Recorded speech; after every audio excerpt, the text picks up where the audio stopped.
Hi, my name is Lindsay. I am a community nursery nurse for Paris Health Visitors, and I've made today a little short video about how to have a good sleep pattern for your child and baby. So firstly, just thinking about the importance of sleep. Having good sleep is really important because if your child doesn't sleep very well, it can impact on their health, their behaviour, their concentration and obviously their learning. So having good sleep is really important.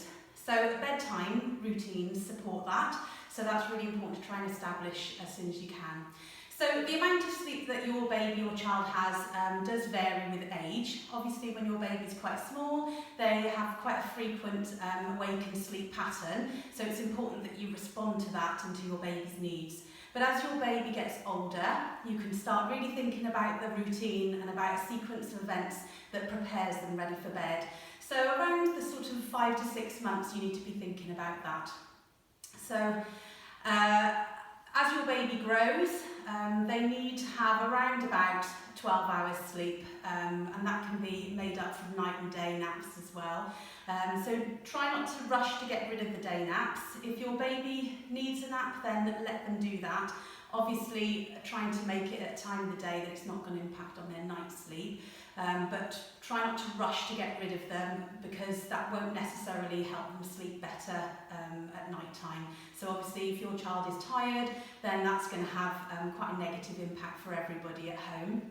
So as we said before, routines are really important. So what you might think about with your baby's routine, your child's routine, is maybe having a bit of outdoor play in the afternoon, then having some tea, so evening tea time, having some food, and then having a bit of play time after that.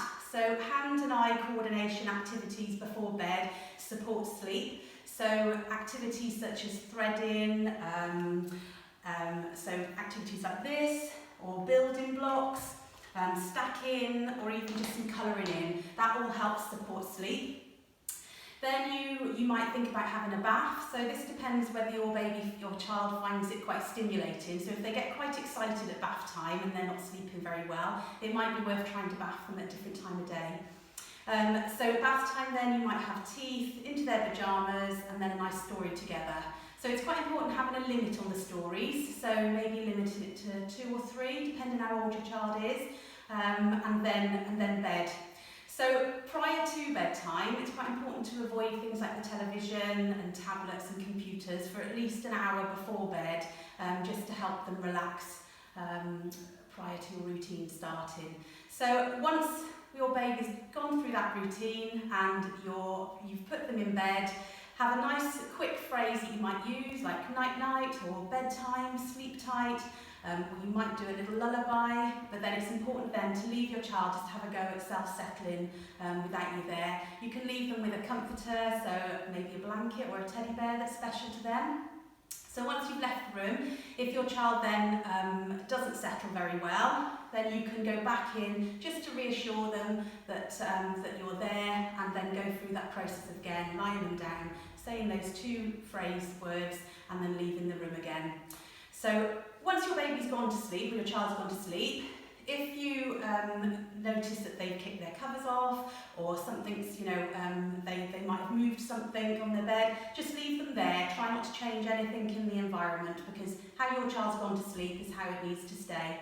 So when we're thinking about the environment, try and make sure their bedroom isn't too hot. So around 16 to 18 degrees is a good temperature, so not too warm. A nice comfy bed, so maybe lie in your child's bed, just have a feel, if you're able to obviously, see whether there's any lumps or bumps that might be keeping them awake. Thinking about lighting, so is the room dark? Could you fit some blackout blinds if the sun is coming through? Thinking about the wallpaper, so making sure there's nothing too stimulating in the room, so no busy patterns on your curtains or the wallpaper. Are there lots of toys out that might distract your child? If so, try and change some things there. And the other thing is just to make sure that you get up at the same time every day as well, because when we're looking at the cycle of our wake and sleep pattern, getting up is just as important as bedtime. So having a good time that's suitable for all of you, and even if your child is asleep, maybe waking them, so maybe sort of 7 o'clock, 7:30, trying to keep that as part of your routine as well. So getting up, ready for the day, brushing their teeth, getting them washed and dressed, and breakfast. If you've got any concerns about your child's sleep and you feel it's impacting on you, then please feel free to contact your health visitor via your normal number, and hopefully they can give you some further advice. So thank you very much, and hope to speak to you soon.